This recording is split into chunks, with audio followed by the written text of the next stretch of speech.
Good morning to everybody. This is Monday, May 18th, and I'm checking in on the DIRKBJ account, my sovereign banking system, and this is all part of my learning. I'm not an expert.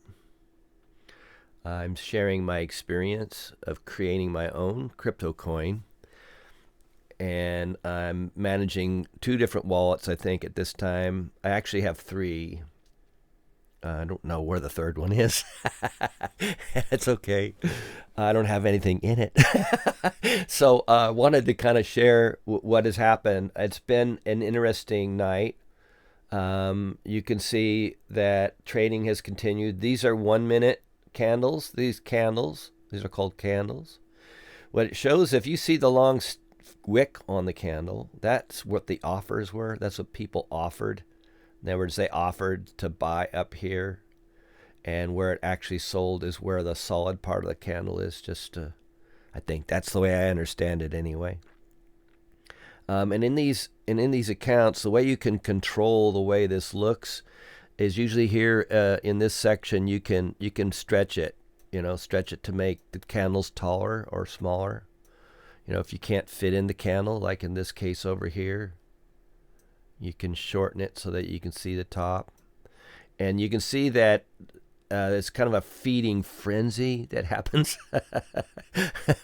You can see where my purchases were, the different places where I bought. I've bought 5 times. And usually after I buy, you see a lot of people who, what they do is they jump in and they buy a lot. Like somebody came in here at the very beginning and bought a whole bunch. I think it's this gentleman over here called Sniper. I'm assuming it's a dude. Might not be a dude. Anyway, there's a huge volume. You can see the volume of people that purchased. And what they do is they hold on to it. So this is it's kind of a rug pull. We call it a rug pull, meaning pulling the rug out from under you. And it's a kind of what they want you to do when someone does a purposeful move like that. They're trying to get you to freak out and sell in order to panic and hold on to your holdings. And what I've been shown mostly is that you just don't do what they want you to do. It's a manipulation, you see. It's a manipulation tactic. And I think that's true for almost anything, even in our lives.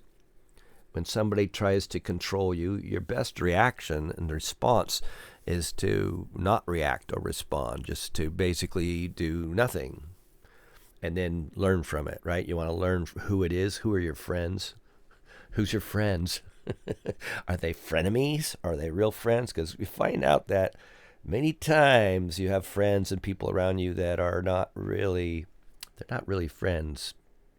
They're there for their own gain, many people, sometimes. Okay, so you can control the height of the candles in this little partition here. And you can see that the market cap, people keep buying. Here's 2 minutes ago, it's a sell. And these are people who have invested and watched it rise. Like they may have invested down here. And then when it gets up here, they want to make money. And it's the thing that's beautiful about this is literally for not much money, you can learn a lot from this type of situation. Where, like for instance, I have over here 100 million of these coins. 100 million of these coins. And in order to buy 100 million of these coins, it's going to cost me $1.60. So if I add another 0 to that, you can see that to buy 1 billion of these coins cost me $19.51. And that's at the current place. So the whole idea is in a market, you have to have someone to buy if you're going to sell, right? And that's true for both sides of it. So you need to be able to give in, and you need to modify what you're willing to pay based on your desire. How much do you really want it? It's a push and pull, right? So what we're trying to do is create a form of normalcy. And at the same time, what I'm trying to do is I'm putting actual funds into this, And then I'm letting it adjust, putting funds in, letting it adjust, and I'm getting a feel for the general range that it's at. So the market, no matter what it is, doesn't matter if it's gold or wheat or corn or a crypto coin that has 10 billion total coins. There's not going to be any more. That's it. You can see down here that the entire liquidity pool has been burned. What you do is you make as much available as you want, which I put 9 billion of these coins available to the public to purchase, and I presented it to the public, and then I burned all everything excess. So everything else has been burned, and I kept 1 billion for myself. And that's coins, that's not dollars. So then what you do is you create a value, and you create a value based on what you're willing to pay. And that value is based on where everybody else is willing to pay. It's a push and pull. And the more people who want it versus the more people who are selling, the demand for the product is what gives it value. And so right now, I don't even know how to state its value. It's 0.701951 per coin. So you can see that I can buy, it's gone up already, for $19, just under $20, I can buy 1 billion. And that's because the price, the value keeps going up. You can see now that the market cap is at $194. And that's kind of saying that there's currently value. The total pool is valued at $194, I guess. I'm not sure. Someone could clarify that for me if you're wise on this subject. So this is an experiment for me to create my own bank based on this idea, that this is where I will put my equity. Now, what I'm trying to see is if it's someplace safe. Are these people going to continue to just diminish my coins in value? Of course, that again, there's a supply and demand. If there's not as many to buy, then they're going to have to put a value to it. And so I think that a lot of times this is done with bots. This is done with AI bots. And what they do is they already have set up a buyer and they already have set up a seller. And they basically play a game at the expense of the coin. And they can sell to themselves. Basically, they sell to themselves at a price that they choose. And then they can diminish the value. It's kind of what the rug pull is. But they capture equity that way, because they value it high. As you can see in this neighborhood, they value it high. Or I purchased a coin. You can see that I purchased a coin. I think I purchased a billion, or I purchased a large sum. And then what they did was they were already holding from over here, and they sold their holdings because they bought it at the bottom. So then they sold their holdings, and that lowers the value because they sold it. They do what's called a short sale.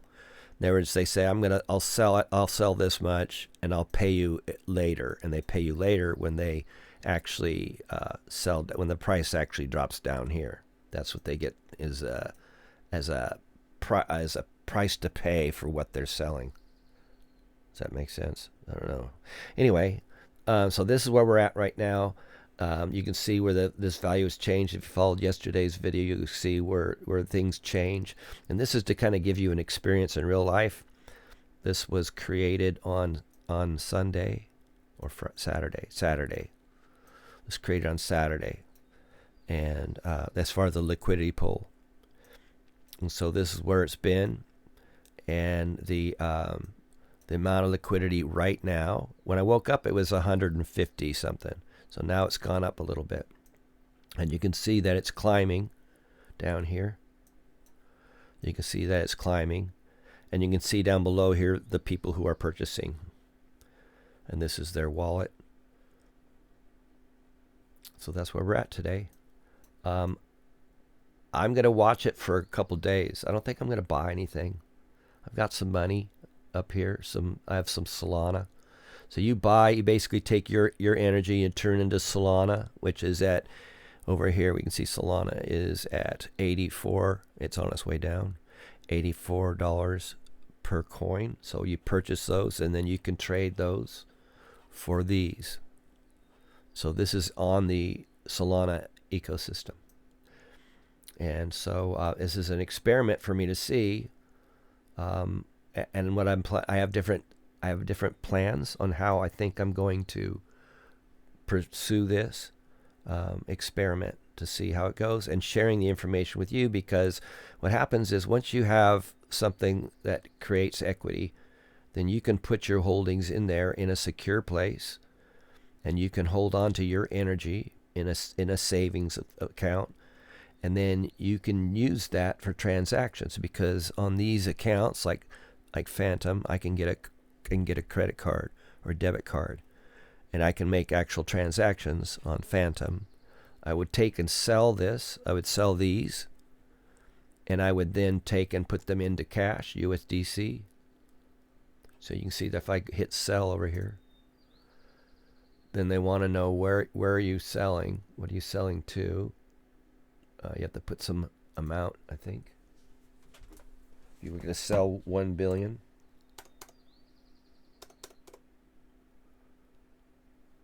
Oops, what did I do?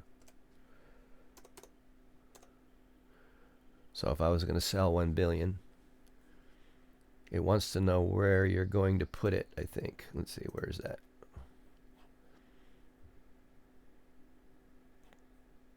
Oh, it tells you here. See, I can put, when I sell it, I can put the profit in USDC or US cash, see?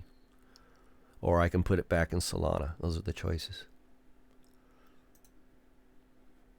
Anyway, so that's what's going on today for those who are interested.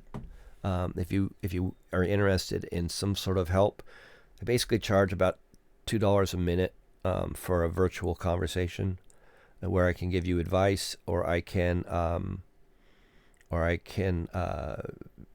tell you the different things that I've learned, walk you through. I can walk you through creating your own wallets and hooking up.